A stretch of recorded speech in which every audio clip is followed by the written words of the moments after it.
Hello friends, આજે બનાવીશું ખૂબ જ ટેસ્ટી એવી વ્હાઈટ કઢીની રેસિપી।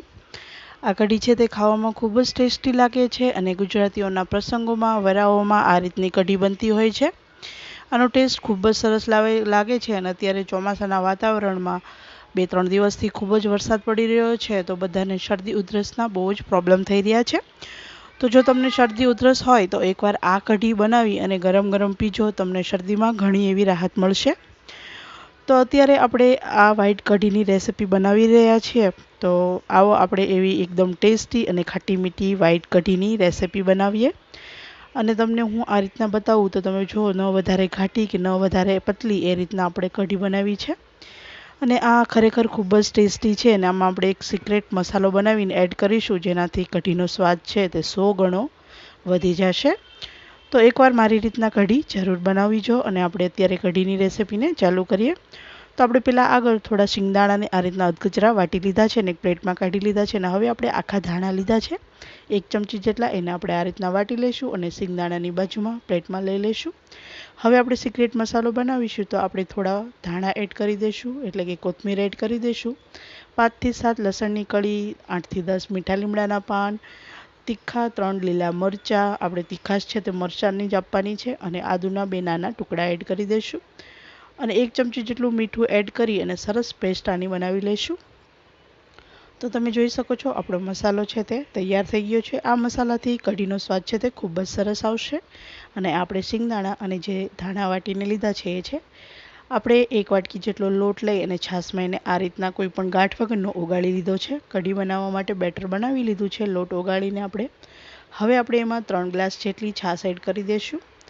અત્યારે આ 3 ગ્લાસ જેટલી છાશ છે તે હું આ બેટરમાં એડ કરી દઈશ અને સાથે જ સામે આપણે 2 ગ્લાસ જેટલું પાણી લેશું। કઢી ઉકળવા ટાઈમે આપણે એમાં એડ કરીશું, એટલે પાણી બધું બળશે ત્યાં સુધી ઉકાળશું એટલે આપણી છાશની કઢી બની અને રેડી થઈ જશે। તો આપણે કઢીનો વઘાર કરવા માટે ગેસ ઉપર એક કઢાઈ રાખેલી છે। તમે તપેલીમાં તમે જેમાં પણ ફાવે એવા મોટા વાસણમાં કઢી કરવી, વધારે પાણી એડ કરી અને સરસ એવી કઢીને અડધો કલાક જેવું આપણે ઉકળવાની છે જેથી કઢી બહુ જ એવી ટેસ્ટી થશે। તો આપણે ગેસ ઉપર કઢાઈ મૂકી એમાં 2 ચમચી જેવું તેલ એડ કર્યું। તેલ ગરમ થાય એટલે રાઈ એડ કરી દેવાની, રાઈ ફૂટી જાય એટલે થોડું જીરું અને મીઠી લીમડીના પાન એડ કરી દઈશું।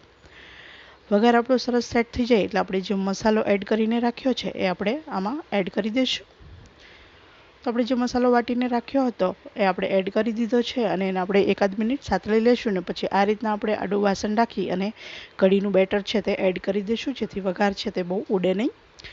તો આપણે કઢીનું બેટર છે તે એડ કરી દીધું છે। એકવાર સરસ આ રીતના મિક્સ કરી લઈશું અને પછી આપણે આમાં જરૂર પ્રમાણે પાણી એડ કરીશું। તો મેં અહીંયા 3 ગ્લાસ જેટલી છાશ લીધી છે અને 2 ગ્લાસ જેટલું પાણી એડ કર્યું છે। હવે આપણે જે શિંગદાણા અને ધાણા આપણે ક્રશ કરીને રાખ્યા છે એ આપણે આમાં એડ કરી દઈશું। શિંગદાણા મોઢામાં આવે એટલે તેનો ક્રન્ચીનેસ આવે તો બહુ જ સરસ કઢી લાગે છે અને ધાણા છે તેનો ટેસ્ટ છે તે કઢીમાં ખૂબ સરસ લાગશે। તો આ બંને વસ્તુ જરૂર એડ કરવી। તો કઢી આપણી હલકી ઉકળવા લાગે એટલે આપણે ગળપણ એડ કરી દઈશું। તો મેં 2 થી 3 ચમચી જેટલી ખાંડ એડ કરું છું। તમે ખાંડની જગ્યા ઉપર ગોળ પણ એડ કરી શકો છો અને આપણે કઢીને ઉકળવા દેવાની છે। કઢી આપણી ઝાઝી ખરી બળી જાય ત્યાં સુધી આપણે એને ઉકળવા દેવાની છે જેથી આપણી કઢી છે તે સરસ ઘટ થઈ જાય અને એનો ટેસ્ટ છે તે ખૂબ જ સરસ આવે। તો આ રીતના આપણે કઢીને ઉકળવા દઈશું અને આપણે છે ને કઢીને અડધો કલાક જેવું ઉકાળી લીધી છે। હવે આપણે બાજુના ગેસ ઉપર કઢીને વઘાર કરવા માટે આપણે વઘારી પેન મૂકી દીધેલું છે। એમાં 2 ચમચી જેટલું આપણે ઓઇલ લઈ લઈશું અને તેલ ગરમ થઈ જાય એટલે આપણે અડધી ચમચી જેવી રાઈ એડ કરી દઈશું અને સરસ એવી રાઈ ફૂટે ત્યાં સુધી રાહ જોશું। આપણી રાઈ ફૂટી ગઈ છે। હવે અડધી ચમચી જેવું જીરું એડ કરીશું।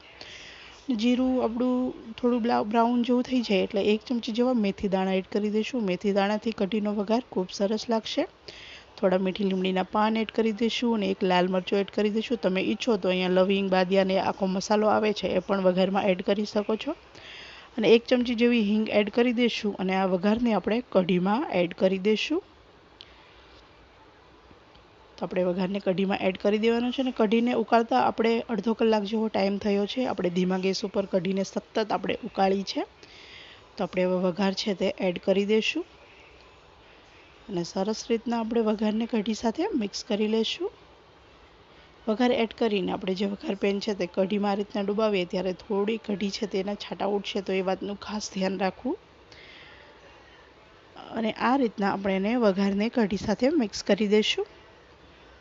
તો તમે જોઈ શકો છો ખૂબ જ ટેસ્ટી એવી આપણી વ્હાઈટ કઢી બનીને તૈયાર છે। હવે ઉપરથી આપણે થોડા ફ્રેશ ધાણા એડ કરી દઈશું। આ કઢી છે એને આપણે ગરમ ગરમ આમ જ પી શકીએ છીએ। આ ખૂબ જ ટેસ્ટી લાગે છે અને આપણે ભાત સાથે, વઘારેલી ખીચડી સાથે કે પછી ભાખરી સાથે કે બાજરીના રોટલા સાથે ખાઈએ તો ખૂબ જ સરસ લાગે છે। તો હું તમને નજીકથી બતાવું તો તમે જોઈ શકો છો સરસ એવી આપણી વ્હાઈટ કઢી બની અને તૈયાર થઈ ગઈ છે। તો એકવાર આ રેસીપી જરૂર ટ્રાય કરવી।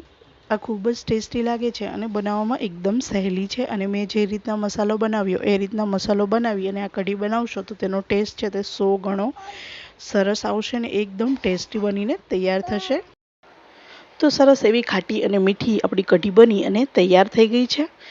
તો એકવાર આ રીતના આ કઢીની રેસીપી જરૂર બનાવજો અને મને કોમેન્ટ કરજો તમને મારી આજની આ ખાટી મીઠી એવી વ્હાઈટ કઢીની રેસીપી કેવી લાગી।